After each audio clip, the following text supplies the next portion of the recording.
C Joseph Vijay எனும் நான்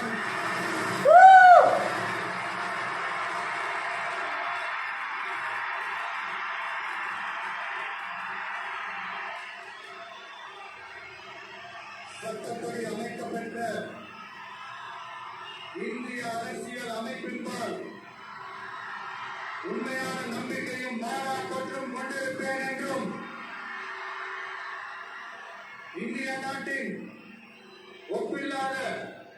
முழு முதல் ஆட்சியையும் ஒருமையையும் நிலைநிறுத்துவேன் என்றும்